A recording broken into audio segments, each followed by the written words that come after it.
वृश्चिक राशि वाले बंधुओं, आप सभी का स्वागत है। अभिनंदन करते हैं आपके अपने वैदिक मंथन भिंड यूट्यूब चैनल में।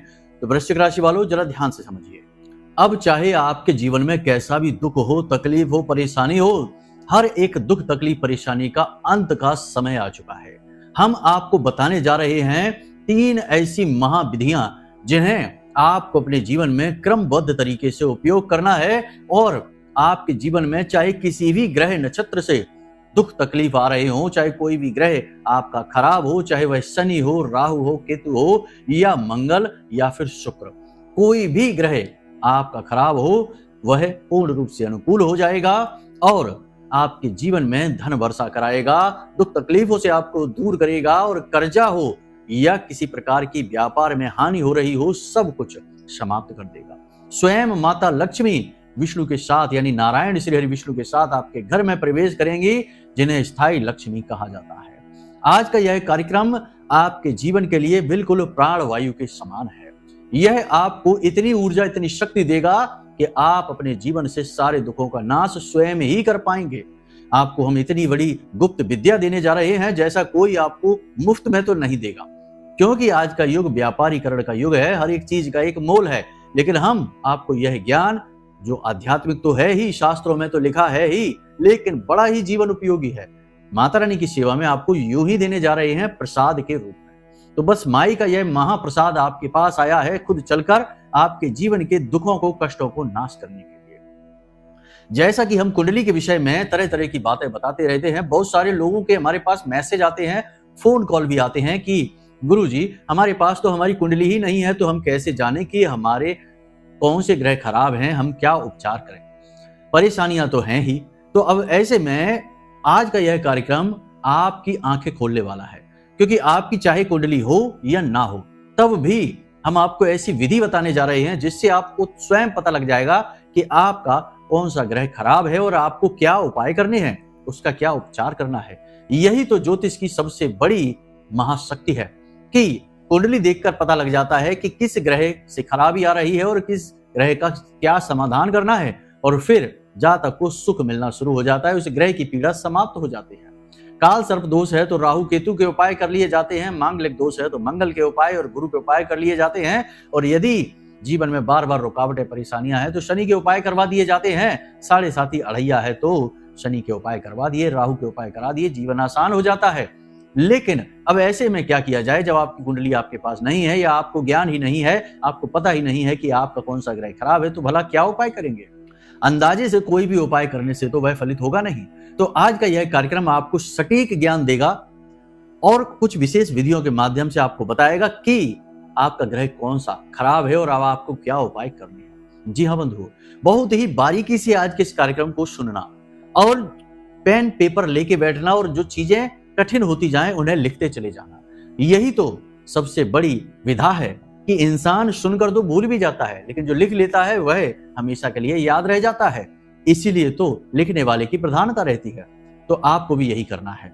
बंधुओं, एक बात हम आपको बता दें कि इस कार्यक्रम में पल प्रतिपल कुछ न कुछ नया, कुछ न कुछ अनोखा और बड़ा ही खास आपको मिलने जा रहा है, तो इसे बारीकी से देखना ही होगा आपको। यह माई का प्रसाद है जो आपके पास खुद चलकर आया है, क्योंकि अब आपके दुखों का अंत होने वाला है, परेशानियों का अंत होने वाला है, और जो भी कष्ट, जो भी तकलीफें आपने अब तक सह ली हैं, उन सभी का आज समापन होने वाला है। ग्रहों के राशि परिवर्तन हो चुके हैं, गुरु अतिचारी चल रहे हैं, सूर्य देवता ने राशि परिवर्तन कर ही लिया है। 15 तारीख को राहु का भी राशि परिवर्तन हो चुका है। अब राहु केतु के इस परिवर्तन का और अन्य ग्रहों के राशि परिवर्तनों का आपके ऊपर अलग अलग तरीके से प्रभाव पड़ रहा है, लेकिन लोग कंफ्यूज हैं, समझ ही नहीं पा रहे हैं कि अच्छा प्रभाव है कि बुरा प्रभाव है, समझ नहीं आ रहा है, क्योंकि हर व्यक्ति तो ज्योतिष नहीं है, तो भला कैसे जानेगा। तो बस इसी बात का समाधान हमने बड़ा सोच विचार करके आपके प्रश्नों के आधार पर, आपकी तकलीफों के आधार पर इस कार्यक्रम को बनाया है। उम्मीद बस इतनी सी है कि आप इस कार्यक्रम को अंत तक देखना, तो हमारी मेहनत तो सफल हो ही जाएगी, महामाई की कृपा और आशीर्वाद भी आप तक पहुंचेगा। बस यही हमारा प्रयास है। तो चलिए, उम्मीद करते हैं कि आप हमारी बातों को समझ रहे हैं, कार्यक्रम में अंत तक जरूर ठहरेंगे, क्योंकि अब ज्ञान की बरसात होगी, हर एक बूंद में ज्ञान भरा होगा। तो अब आपको ऐसे में अंत तक रुकना ही होगा, यह आपका धर्म है। तो चलिए, महामाई को याद करते हुए जयकारा लगाते हैं। कमेंट बॉक्स में लिख डालिए, जय मां भद्रकाली कृपा करो। महामाई निश्चित तौर पर आपके ऊपर कृपा कर ही चुकी है, तभी तो यह कार्यक्रम विशेष गूढ़ ज्ञान को लेकर आपके पास आ गया है। अब माई के लिए और सम्मान व्यक्त करिए, भाव व्यक्त करिए और लिख डालिए कमेंट बॉक्स में कि मैं भी माई के परिवार का हिस्सा हूं। याद रखना कि यह जो कार्यक्रम है यह माई के धाम से प्रसारित हो रहा है और इस कार्यक्रम में बताई गई हर एक बात की जिम्मेदारी हम स्वयं लेते हैं। ये बातें आजमाई हुई हैं और पूर्ण रूप से फलित हैं। इन बातों को आप अपने जीवन में बिल्कुल बेहिचक प्रयोग करिए और आनंद प्राप्त करिए। तो चलिए बंधुओं, अब अपने मूल विषय को शुरू करते हैं। प्यारे मित्रों, हमारे अत्यंत प्रिय और परम पूज्य अमिताचार्य जी के पास माँ बगलामुखी और माँ भद्रकाली की साधनाओं का वर्षों का अनुभव है और माता रानी की इनके ऊपर पूर्ण कृपा और सिद्धि है। आचार्य जी ने अपने सटीक कुंडली विश्लेषण और श्रेष्ठतम उपायों के माध्यम से हजारों लोगों के जीवन को खुशियों से भरा है। आचार्य जी का कुंडली विश्लेषण और उपाय करवाने का तरीका इतना अद्भुत है कि जीवन के हर एक दुख और कष्ट का कारण जड़ से ही समाप्त हो जाता है। फिर समस्या चाहे जैसी भी हो, कर्जा बहुत बढ़ गया हो, व्यापार चल नहीं रहा हो, बीमारियों में आप बर्बाद हो चुके हो, रिश्तों में प्रेम समाप्त हो चुका हो, या फिर नौकरी ही ना मिल रही हो, विवाह में देरी होती हो, कैसी भी समस्या हो, इन समस्याओं का कारण क्या है, कौन सी महादशा परेशान कर रही है, कौन सा दोष लगा हुआ है, सब कुछ आचार्य जी इतना सटीक बताते हैं कि वर्षों वर्ष के दुख कुछ ही दिनों में समाप्त हो जाते हैं। अगर आपके जीवन में भी कोई ऐसी संकट की घड़ी है तो यही सही समय है जब आप पूज्य आचार्य जी के हाथों से अपनी कुंडली का विश्लेषण करवाएं और वर्षों से चल रहे दुखों और संकटों के इस चक्र से बाहर निकल जाए। प्यारे मित्रों, अभी वीडियो में दिए गए नंबरों पर फोन करिए और अपनी कुंडली का श्रेष्ठतम आकलन करवा डालिए। जिंदगी बदलने का ये सबसे बड़ा मौका हाथ से मत जाने दीजिएगा। जय माई की। महामाई आपका कल्याण करे। टेंशन, परेशानी, तनाव आते ही क्यों हैं? क्यों? किसी के जीवन में धन को लेकर समस्या है, किसी के जीवन में क्लेश रहता है, किसी के जीवन में बीमारियां बनी रहती हैं। हर एक परेशानी का कहीं ना कहीं स्रोत होता है और स्रोत है वह ग्रह जिस ग्रह से वे परेशानियां जनित हो रही हैं, उत्पन्न हो रही हैं। आज इसी के विषय में आपको थोड़ा थोड़ा ज्ञान देंगे, फिर आपको बताएंगे वे बहुत ही शक्तिशाली लेकिन बेहद गुप्त विधियां जिन्हें ज्योतिषी चुपचाप करवाते हैं लोगों से, ताकि सटीक आकलन हो सके और पता चल सके कि सचमुच में खराबी किस ग्रह से आ रही है। तो अब ध्यान से सुनिए। नौकरी करने वालों के लिए बार बार नौकरी में स्थायी नहीं हो पा रहे, बार बार नौकरी बदलनी पड़ रही है। जहां काम करते हैं वहां काम की कोई इज्जत नहीं है, आपकी भी कोई इज्जत नहीं है। आपसे लोग काम तो करवा लेते हैं लेकिन आपको महत्व नहीं देते, आपको क्रेडिट नहीं देते, वैल्यू नहीं देते हैं। दूसरा कि पैसा आपके पास अटक अटक के आता है। मान लो कि आपके काम के ही हैं 10,000 रुपए, लेकिन पूरे 10,000 नहीं मिलेंगे, 5,000 मिल जाएंगे, 4,000 मिल जाएंगे, फिर थोड़े मिलेंगे, फिर थोड़े मिलेंगे। आपकी ही मेहनत का पैसा आपके पास एक बार में नहीं आता। पिता के साथ आपकी बनती नहीं है, किसी न किसी बात को लेकर पिता के साथ वैचारिक मतभेद बना ही रहता है, कभी कभी तो झगड़ा और विवाद भी हो जाता है। ये सारे संकेत हैं कि आपका सूर्य खराब है, इसे अनुकूल करने की आवश्यकता है। ठीक इसके विपरीत आपके मन में उथल पुथल बनी रहती है, मन में किसी बात को लेकर डर बना रहता है, सोचते बहुत ज्यादा हैं और सोचते सोचते लगातार नींद से दूर हो जाते हैं, यानी नींद लेने में परेशानी आती है, तनाव बहुत अधिक बढ़ जाता है और कभी कभी अपने आप को घात करने वाले ही विचार मन में आने लगते हैं कि अब तो जीवन बेकार है, कोई मतलब का नहीं है, क्या करेंगे यहां रहकर। इस तरीके के गलत विचार मन में आने लगते हैं, स्वयं के लिए ही हीन भावना भरने लगती है मन में और मां के साथ रिश्ता अच्छा नहीं रह पाता। आपका चंद्रमा खराब है, इसे दुरुस्त करना पड़ेगा। ये तो सिर्फ हम संकेत बता रहे हैं, अभी हम आपको विधि भी बताएंगे जिससे आपको तुरंत पता लग जाएगा। तो वहां तक भी आपको चलना है, धैर्य के साथ सारी बात सुननी। ठीक इसी प्रकार बात बात पर गुस्सा आ जाता है, जरा सी बात पर भड़क उठते हैं, किसी ने कुछ कह दिया तो सहन ही नहीं होता, सहन शक्ति कमजोर हो चुकी है, योजनाएं सारी असफल हो रही हैं और जल्दी जल्दी बीमार हो रहे हैं और त्वचा और खून से जुड़े हुए विकार उत्पन्न हो रहे हैं। आपका मंगल खराब है, इसे ठीक करना होगा। इसी प्रकार कोई भी काम धंधा व्यापार है वो शुरू ही नहीं कर पाते हैं, बस योजना बनती रहती है, काम आगे टलता रहता है, शुरू नहीं हो पाता। शुरू अगर एक बार हो भी गया तो आगे नहीं बढ़ पाता, किसी न किसी बात को लेकर अटक जाते हैं, रुक जाते हैं। साथ ही साथ आप अपने मन की बात किसी से कह नहीं पाते हैं, कहना कुछ और चाहते हैं और कह कुछ और ही देते हैं, या आपकी कही हुई बातों का लोग कुछ और ही मतलब निकाल लेते हैं। आपने तो अच्छी भली बात बोली किसी से, लेकिन लोगों ने उसका उल्टा सीधा मतलब निकाल कर कुछ का कुछ बना दिया, या फिर आपके लिए फैसले बार बार गलत साबित हो जाते हैं। आपका बुध खराब है, इसे दुरुस्त करना पड़ेगा। इसी प्रकार संतान की तरफ से बड़ी पीड़ा है, संतान सुनती नहीं है, या संतान प्राप्त ही नहीं हो पा रही है, या फिर संतान किसी न किसी प्रकार से रोग से ग्रसित रहती है, और परिवार में भी पति पत्नी के बीच विवाद रहता है। पैसे को लेकर हर बार बात बिगड़ जाती है। कितना ही संतुलन बनाने की कोशिश आप करें, लेकिन तब भी पैसा बीच में आ ही जाता है और रिश्ता खराब हो ही जाता है। आपका गुरु खराब है, इसे दुरुस्त करना पड़ेगा। पैसे को लेकर हमेशा जेब खाली रहती है, कमाते चाहे कितना भी हो, लेकिन जेब में रुक बिल्कुल भी नहीं पाता है। पहली चीज तो पैसा कमाने में ही बड़ा भारी संघर्ष करना पड़ता है। कमा लिया तो पैसा रुकता नहीं है, आया एक तरफ से दूसरी तरफ से निकल गया। कर्जा लगातार बना रहता है और अपनी जरूरतों को पूरी करने के लिए पैसा हमेशा कम पड़ता रहता है। आपका शुक्र खराब है, इसे दुरुस्त करना पड़ेगा। हर काम देरी से होता है, अटक अटक के होता है। स्वास्थ्य भी खराब रहता है, जरा सा भी कुछ खा लिया पेट खराब हो जाता है। थकान, ऊर्जा की कमी हमेशा महसूस होती है, शरीर में भारीपन रहता है, कुछ भी करने का मन नहीं करता है, मन उदास रहता है, और काम शुरू करने से पहले ही मन में असफलता के नकारात्मक विचार आने लगते हैं। शनि खराब है, इसे दुरुस्त करना पड़ेगा। राहु और केतु की तो बात ही क्या करें। भगवान से अरुचि उत्पन्न हो गई, धर्म से अरुचि, भगवान का विरोध करने लग गए, भगवान से ही क्रोध दिखाने लग गए। अपनी गलतियों के लिए भगवान को कोस रहे हैं, किस्मत को कोस रहे हैं, अपने आप को भी कोस रहे हैं। तो ये राहु की खराबी है। केतु की खराबी बड़ी ही विचित्र है। केतु व्यसन में डाल देता है, जुआ, शराब, सट्टेबाजी और वेश्यावृत्ति खास तौर से।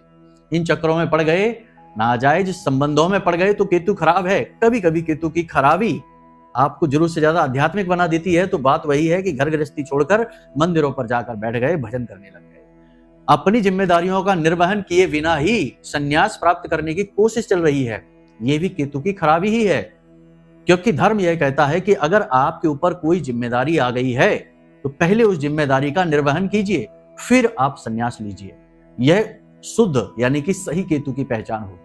केतु संन्यास का कारक है, केतु अध्यात्म का कारक है, केतु ईश्वर में रुचि उत्पन्न करता है और गहरे ज्ञान को उत्पन्न करता है। परंतु खराब होने पर यह जिम्मेदारियों से भगाता है और कायरता दिखाता है। समझ लिया आपने सारे ग्रहों की खराबियां। आप अंदाजे से खुद अपने जीवन में पता लगा लेना कि किस तरीके की परेशानियां आपके जीवन में हैं, उसी ग्रह से वे परेशानियां आ रही हैं। अब एक सटीक उपाय समझिए, फिर हम आपको आपने जब पता लगा लिया कि किस ग्रह से खराबी है, तो फिर हम आपको बताएंगे उस खराबी को ठीक करने का बड़ा ही सरल उपाय। जी हाँ, बहुत ही सरल उपाय, आप टेंशन न लीजिए, बिल्कुल सटीक बातें आपको बता रहे हैं और इन बातों के प्रमाण आप अपने जीवन में बड़ी जल्दी देखेंगे। देखिए, अगर हम ये कह दें कि रातों रात चमत्कार हो जाएगा तो ये सत्य नहीं होता। बातें कहने में बहुत अच्छी लगती हैं, ये सुनने में भी बहुत आनंद आता है कि वाह, अब तो रातों रात चमत्कार। लेकिन चमत्कार करना भगवान का काम है। भगवान ने भी जब मानव देह धारण की, यानी कि जब अवतार ग्रहण किए, तो चमत्कार नहीं किए। तो कहने का मतलब यह है कि चमत्कारों की उम्मीद ना करिए, लेकिन चीजों में परिवर्तन होता है, यह बात निश्चित है। आज स्थिति जो है वह कल नहीं रहेगी और कल जो रहेगी वो परसों नहीं रहेगी, ये बात तो बिल्कुल निश्चित है। अब परिवर्तन सकारात्मक होगा या नकारात्मक, ये आपकी क्रिया शक्ति और आपके प्रारब्ध और आपके कर्मों पर निर्भर करेगा। तो कुल मिलाकर देखिए, चीजों को गंभीरता से समझिए, बारीकी से समझिए, तो आपको बहुत कुछ समझ में आ जाएगा। और यदि कुतर्क करेंगे, वितर्क करेंगे, तो फिर बस वही करिए, कुछ समझ में नहीं आएगा, पूरी बातें लगेंगी, फिजूल की बकवास लगेगी हमारी बातें। इसीलिए हम कहते हैं कि हमारी बातें समझ पाने के लिए थोड़ा सा बारीक होना पड़ेगा। अगर आप मौथरे रहेंगे तो आपको समझ में कुछ नहीं आएगा। ठीक है, तो कहने का मतलब यह है कि ध्यान से सुनिए। अब उपाय समझिए। देखिए, हर एक ग्रह का एक अनाज होता है। ठीक है, आपको ये उपाय किसी भी दिन से शुरू कर सकते हैं, किसी भी दिन से, कोई दिन की बाध्यता नहीं है, कोई पूजा पाठ नहीं, कोई साधना नहीं है, और किसी भी स्थिति और अवस्था में आप कर सकते हैं। आपको एक प्लेट लेनी है, प्लेट कोई भी हो सकती है, स्टील की ले सकते हैं या फिर चीनी मिट्टी की ले सकते हैं, फाइबर की ले सकते हैं, कोई भी प्लेट लेनी है, और उसमें आपको हर एक ग्रह के अनाज थोड़े थोड़े रख देने हैं। यानी 9 ग्रह हैं तो 9 अनाज आपको जगह जगह प्लेट में ढेरी लगा लगा के रख देने हैं। समझ में आ रहा है आपको? थोड़े थोड़े से रखने हैं, जरा जरा से। ठीक है, ढेरी लगा लगा के रख देनी है, यानी 9 अनाज की 9 ढेरियां बनेंगी। अब सवाल यह बनता है कि ग्रहों के अनाज क्या है, ये पता कैसे चले? तो ध्यान से सुनिए, लिस्ट आपको वीडियो में दिखाई दे रही है। लिस्ट के अनुसार गेहूं सूर्य को सूचित करता है, यानी सूर्य के लिए आपको गेहूं रखने हैं, चंद्रमा के लिए आपको चावल रखने हैं, मंगल के लिए आपको मसूर की दाल जो लाल होती है, छिलका उतरी होती है, वो दाल रखनी है। बुध के लिए आपको मूंग की दाल रखनी है खड़ी। गुरु के लिए आपको चने की दाल रखनी है। शुक्र के लिए सफेद तिल और शनि के लिए उड़द की दाल और राहु के लिए काले तिल, केतु के लिए भी काले तिल। ये लिस्ट आपको वीडियो में दिखाई दे रही है। इस लिस्ट को आप ध्यान से समझ लेना और इसी लिस्ट के अनुसार आप अनाज की ढेरियां लगा देना। अब राहु और केतु के तो काले ही तिल हैं, तो एक ढेरी राहु की और एक ढेरी केतु की अंदाजे से आप तय कर लेना और उसे फिक्स रखना, उसे बदलना नहीं, ठीक है। तो आपने 9 ग्रहों की 9 ढेरियां उस प्लेट में लगाई। अब उस प्लेट को आपको पूरे दिन के लिए, यानी कि जैसे सुबह 7 बजे आपने अपने घर की छत पर खुले में रखा है, तो अगले दिन सुबह 7 बजे ही उस प्लेट को देखना है, अपने घर की छत पर ले जाकर रख देना है। देखिए, ये प्रयोग सुनने में आसान जरूर लग रहा है, लेकिन ये प्रयोग बड़ा सटीक है। कैसे करना है अभी पूरी विधि नहीं हुई है, तो जरा ध्यान से समझिए। मान लेते हैं कि आपने सोमवार के दिन से यह प्रयोग शुरू किया। कोई भी कार्य शुरू करने के लिए सोमवार सर्वोत्तम दिन होता है।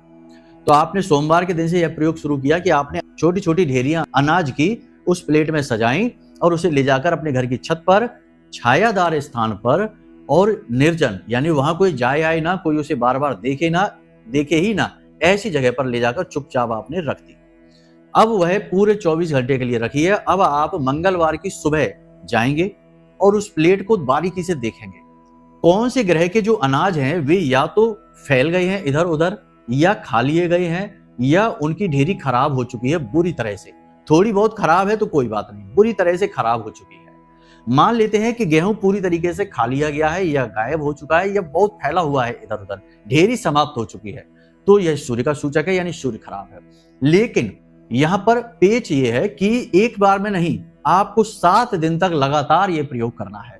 और 7 दिन के आंकड़े, जैसे वैज्ञानिक लोग आंकड़े इकट्ठे करते हैं, कोई भी प्रयोग करते हैं तो उसके आंकड़े इकट्ठे करते हैं, तो आपको 7 दिन तक लगातार इन आंकड़ों को इकट्ठा करना है। यानी कि मंगलवार की सुबह आप जो जाएंगे तो नोट कर लेंगे कि गेहूं की ढेरी खराब हुई है, शनि की ढेरी यानी कि जो उड़द की दाल की जो ढेरी है वह थोड़ी सी खराब हुई है, और मसूर की दाल की ढेरी जो है वो खराब ही नहीं हुई है, ज्यों की त्यों रखी है, तिल की ढेरी ज्यों की त्यों रखी है। तो ये जो ढेरियां हैं ये ग्रहों की सूचक है। तो आप लिख लेंगे कि सूर्य की अधिक खराबी आई है और मंगल की थोड़ी सी खराबी आई है, बाकी अन्य ग्रहों की कोई खराबी नहीं। इस तरह आपने बना लिया। अब मंगलवार की सुबह ही आपको फिर से नई ढेरियां बना लेनी है। उस अनाज को निकालकर आपको एक पॉलीथीन में, एक बैग में रख लेना है, ठीक है। और उसे अपने घर की दक्षिणी दिशा में, यानी घर की छत पर जो दक्षिणी दिशा हो वहां पर इस अनाज को भर के रख देना है, क्योंकि यह निर्माल्य हो गया, प्रयोग से बाहर हो गई तो निर्माल्य हो गई। अब आपने फिर से ढेरियां बनाकर प्लेट में उसी स्थान पर फिर से रख दी। अब आप बुधवार की सुबह जाएंगे और फिर से सारे जो आपने देखा उस चीज को आप लिख लेंगे, किस किस ग्रह की खराबी दिख रही है। अब इसमें होगा यह कि लगातार आप लिखते जाएंगे, 7 दिन तक लगातार यह क्रिया चलेगी। तो एक थैली में तो अनाज इकट्ठा होता जा रहा है जो घर की छत पर दक्षिणी दिशा में रखा हुआ है, और एक तरफ आपका जो आपने डाटा लिखा है, यानी जो सूची बनाई है उसमें आपका डाटा कलेक्ट होता जा रहा है। अब 7 दिन के बाद आप उस सूची को बारीकी से आकलन करिए और उसमें यह देखिए कि किस ग्रह की ढेरी बार बार खराब हुई है और किस ग्रह की ढेरी कम खराब हुई है, किस ग्रह की ढेरी बिल्कुल भी खराब नहीं हुई। निश्चित तौर पर ये आपके कर्म, क्योंकि यह आपके स्वयं के द्वारा किया जा रहा कर्म है, तो आपकी ऊर्जा से प्रभावित हो रहा है, आपकी क्रिया शक्ति से संचालित हो रहा है, तो आप पर इसका गहरा प्रभाव रहेगा और आपकी मनोदशा को, आपकी ग्रह स्थितियों को सूचित करेगा।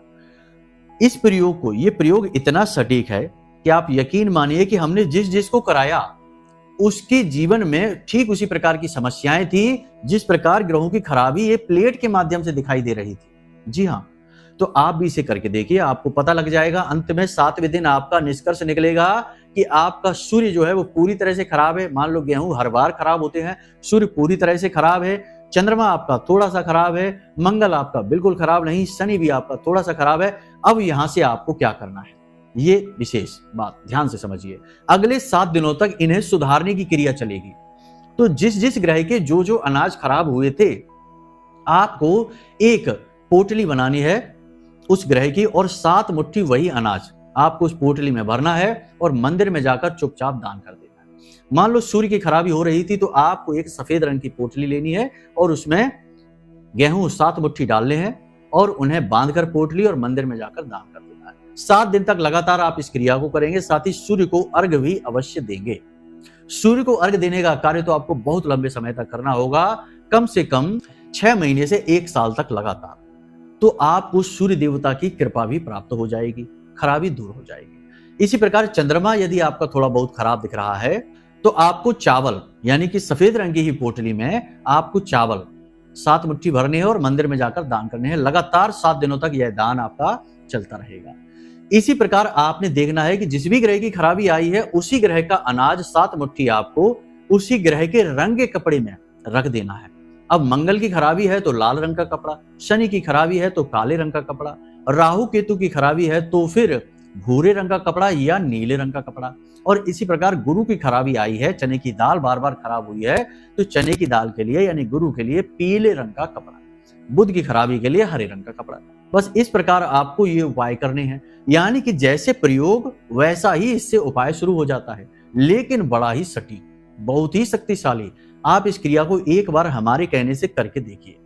1-2 हफ्तों में आपको पूर्ण निष्कर्ष निकलेगा, आपका उपाय भी हो जाएगा 2 हफ्तों के अंदर अंदर। और एक चंद्र मास में यानी कि 27 दिनों में आपको इसका पूर्ण फल भी प्राप्त हो जाएगा। देखिए, कोई भी उपाय हम ज्योतिष में करते हैं, देखिए यदि वह देवी देवताओं की साधना से जुड़ा हुआ उपाय है तब तो उसके फल तुरंत मिलने लगते हैं, इंतजार करना ही नहीं है। आज आपने मंत्रोच्चारण किए और कल से ही परिणाम प्राप्त करिए। लेकिन यदि ग्रहों से जुड़े उपाय हैं तो इन उपायों के पूर्ण फल प्राप्त होने में 27 दिन यानी एक चंद्रमास का समय लग जाता है। इसमें कोई भी दो राय नहीं है, आप खूब करके देख लेना। लोग व्याकुल हो उठते हैं, 4 दिन कोई उपाय किया और बोलते हैं कि गुरुजी कुछ हो ही नहीं रहा है। तो ऐसे नहीं, नियम को समझिए, चंद्रमास का इंतजार करिए। एक चंद्रमास में आपको निष्कर्ष मिलेंगे, परिणाम मिलेंगे। ठीक है, यहां तक सारी बातें आपने समझ ली हैं। अब कुछ जरूरी बात है। जिन अनाजों का आप प्रयोग करेंगे उन अनाजों को आप बाजार से नए खरीद कर लाएंगे, आपके घर में जो रखे हैं उनका प्रयोग नहीं करेंगे, पहली चीज। दूसरी चीज कि इस प्रयोग के बारे में किसी से कोई चर्चा नहीं, किसी से कोई बात नहीं। घर के सदस्यों को आप बता सकते हैं जो आपके विश्वसनीय हैं। पति पत्नी को बता सकता है, पत्नी पति को बता सकती है, पुत्र माता पिता को बता सकता है, भाई बहनों को बता सकता है, इसके बाद नहीं। ठीक है, तो किसी से इसके बारे में चर्चा नहीं करनी है। इसी के साथ साथ जब आप उपाय करना शुरू करेंगे यानी 7 मुट्ठी अन्न दान करेंगे मंदिर में जाकर, तो वह अन्न भी आप बाजार से लेकर ही आएंगे। कोशिश करें कि आपकी कमाई का पैसा उसमें लगे। इन बातों का आप ख्याल रखिए। किसी से उधार नहीं लेना है, किसी से मदद नहीं लेनी। और हाँ, यदि मदद या उधार ले ही ली है तो उसे समय पर वापस भी करना है, वह दायित्व बन जाता है तो वह करना भी है। तो इस प्रकार आपको समाधान स्वयं के स्वयं मिलेंगे। अब आपको टिप्स दिए जाते हैं कुछ जरूरी, जिससे कि आपने मान लिया कि अपना ग्रह ठीक कर लिए, अब आपको चाहिए माता लक्ष्मी की पूर्ण कृपा। तो माता लक्ष्मी की पूर्ण कृपा 2-3 तरीके से प्राप्त होती है। तरीके एक ही है, समझिए ध्यान से। पहली चीज तो वह है कि जो व्यसनी है यानी कि देर तक सोता है और जुए शराब सट्टेबाजी यानी अपनी इंद्रियों के सुख के लिए ही जीता रहता है, उस पर कभी माता लक्ष्मी की कृपा प्राप्त नहीं होती, चाहे कुछ भी कर लो। जिनके पास धन लक्ष्मी है भी, वे भी यदि भोगी बन जाते हैं तो उनके पास से भी चली जाती है, वो भी कंगाल हो जाते हैं। पहली चीज तो ये। दूसरी चीज ये कि जो लगातार एक काम पर ध्यान बनाकर रखता है यानी कि फोकस एक ही लक्ष्य पर रहता है, बार बार नहीं बदलता अपने लक्ष्य को, उस पर माता लक्ष्मी की विशेष कृपा होती है। तीसरा यह है कि जो बड़ों का सम्मान करे, अपनी भाषा शैली पर नियंत्रण बनाकर रखे, अपशब्दों का प्रयोग ना करे। इसी के साथ साथ आपको टिप्स दिए देते हैं कि जब भी आप किसी को पैसे दें तो पैसे का मुख जो है ना, जैसे फोल्ड हम करते हैं कागज को, तो जो फोल्ड किया हुआ मुख जो होता है वो हमारी तरफ होना चाहिए और पैसे का जो फोल्ड हिस्सा है वह दूसरे की ओर होना चाहिए। और मन में बोलें कि 708 अनंत होकर वापस आना। ये आप ट्राई करके देखना, बहुत काम करेगी चीज। दूसरा, आपकी हथेली पर शुक्र पर्वत है, यहां पर आपके अंगूठे के ठीक नीचे, यहां आपको लिखना है 24 यानी 24 और एक गोल सर्किल बनाकर उसे बंद कर देना है। सीधे हाथ की हथेली पर आप लिखेंगे और अंगूठे के नीचे वाले स्थान पर लिखेंगे। हरे रंग की पेन का आप प्रयोग करेंगे। पेन भी ऐसी कि दिन भर ये लिखा रहना चाहिए, मिटना नहीं चाहिए। आपने यह लिख लेना है, किसी से लिखवा लेना है, जरूरी नहीं आप ना लिख पाए तो किसी से लिखवा लें। यहाँ पर 2 जो है वह चंद्रमा है, 4 राहु है और दोनों का जोड़ 6 होता है जो माता लक्ष्मी यानी शुक्र है। और आपने हरे रंग से लिखा है, यह बुध का प्रतीक है। यानी कि संपूर्ण शुभ ग्रहों की ऊर्जा हर वक्त आपके साथ रहेगी, आपके शुक्र पर्वत पर। आपकी ऊपर माता लक्ष्मी की विशेष कृपा रहेगी। तो बस इन बातों का प्रयोग करके तो देखिए, जीवन में 100% गारंटी से बदलाव आएंगे। हमने बदलाव स्वयं आते हुए लोगों के जीवन में देखे हैं, तभी आपको हमने यह कार्यक्रम बनाने के बारे में सोचा है। और फिर आपके प्रश्न भी आ रहे थे कि गुरुजी हमारे पास कुंडली नहीं है तो हम कैसे जाने कि हमारा कौन सा ग्रह खराब है। कुंडली ही नहीं है, चार्ट ही नहीं है, डिटेल ही नहीं पता है। अब भी यदि आपके पास डिटेल नहीं है, आपके पास कुंडली नहीं है, कुछ नहीं है, तब भी हमने जो नंबर वीडियो में दे रखे हैं, इन नंबरों पर एक बार फोन करके जानकारी लीजिए, तब भी आपकी कुंडली बन जाएगी। तरीके दूसरे हैं, उन दूसरे तरीकों को आजमाकर बनाई जाती है और बहुत सटीक रहती है। हमने बहुत लोगों की ऐसी कुंडली बनाई है जिनकी खुद की डिटेल नहीं है, लेकिन तब भी अन्य आंकड़ों के, अन्य विषयों के आधार पर हम कुंडली बनाते हैं। और यह पूर्ण रूप से ज्योतिषीय आंकलनों पर आधारित रहती है, नियमों के आधार पर ही होती है। तो एक बार फोन जरूर कर लेना, जिससे कि आपका सटीक आंकलन हो सके, क्योंकि समस्या आपकी है तो समाधान भी आपको ही प्राप्त होना चाहिए सटीक। ठीक है, तो उम्मीद करते हैं कि सारी बातें आपने समझ ली हैं। अब इन बातों का प्रयोग करेंगे और अपने जीवन को पूरी तरह से बदल पाएंगे। महामाई की कृपा आपको प्राप्त हो पाएगी। तो इसी के साथ साथ आज के इस कार्यक्रम को यही विराम देते हैं। हमेशा हंसते रहिए, मुस्कुराते रहिए, सकारात्मक रहिए, महामाई पर अपनी आस्था और विश्वास बनाकर रखिए, क्योंकि आपका उद्धार तो वहीं से होना है। तो प्रेम से बोलिए जय माई की। हमारे प्रिय और परम पूज्य आचार्य जी ने अपनी साधनाओं के अनुभवों पर आधारित शक्तिशाली उपाय और क्रियाओं के माध्यम से हजारों लोगों के जीवन को पूरी तरह से बदला है। आचार्य जी के द्वारा बताया गया हर एक उपाय इतना सटीक और कारगर होता है कि जो भी इसे पूरे भाव के साथ कर लेता है, उसे साक्षात महामाई की कृपा और आशीर्वाद प्राप्त हो जाती है। इसलिए निसंकोच इन उपायों को पूरे भाव के साथ करिए, आपका कल्याण होगा। जय माई की।